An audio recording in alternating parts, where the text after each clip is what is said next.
think Twitter meltdowns are funny enough. The meltdown over the Green Brigade bad. Up steps Rod Stewart and post and I love the Queen post. And Celtic fans go into meltdown. Love it. In today's video, I talk about the manager and the fans and what he had to say about the fans yesterday. The Green Brigade Ultras are a group that has captured the imagination of the youth, introduced pyro and displays to matches, but balanced that European influence with keeping the traditional Irish and Celtic songs.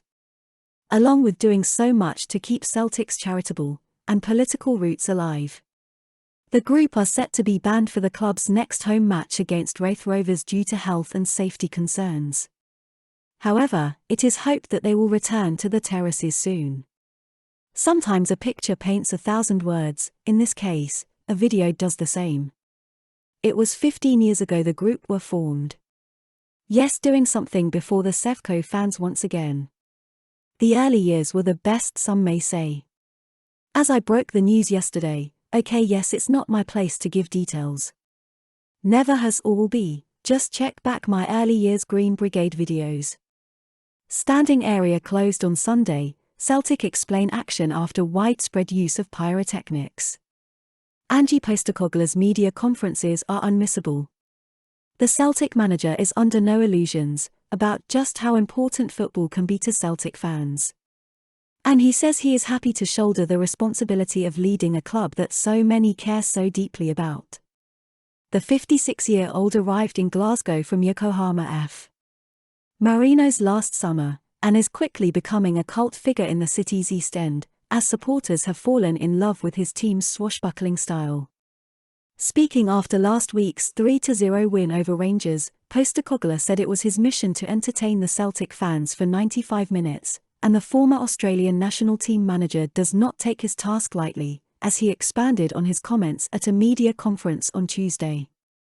When asked where he was in terms of proving himself, and his connection to the Celtic support, Postecoglou replied, "I don't think it is about proving myself to people. What I have said is that I need people to believe in me.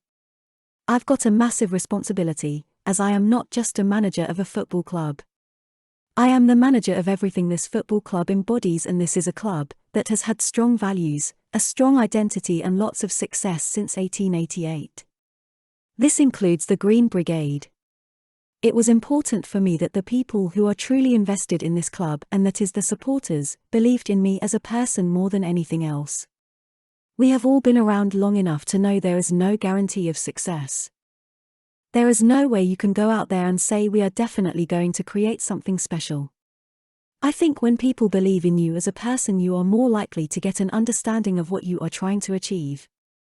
The first part of that was the players and the staff, and to get them to believe in me.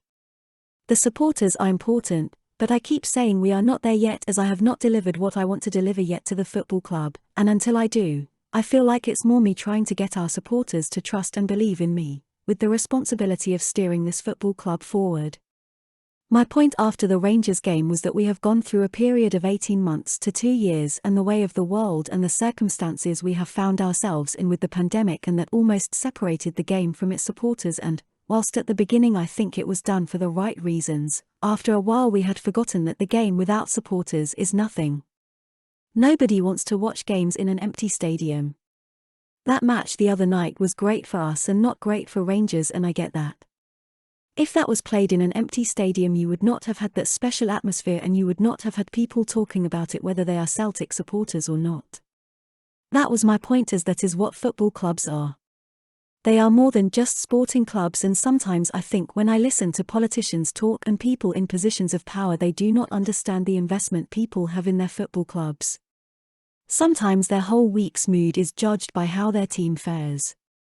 For some people that is hard to conceptualize. That is how much it means to some people.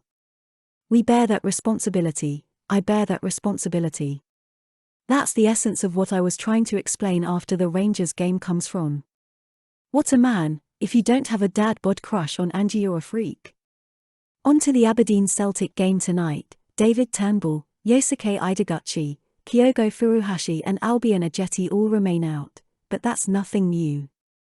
Aberdeen vs Celtic predicted lineups. Aberdeen: Woods, Ramsey, McCrory, Bates, Mackenzie, Brown, Ferguson, Hayes, Jenks, Oho, Ramirez. Celtic, Hart, Ralston, Carter Vickers, Starfelt, Taylor, Hatate, McGregor, Rogic, Abada, Maeda, Jakumakis. Now give me a score prediction for the game tonight in the comments. And on that note, have a great day, Celtic fans.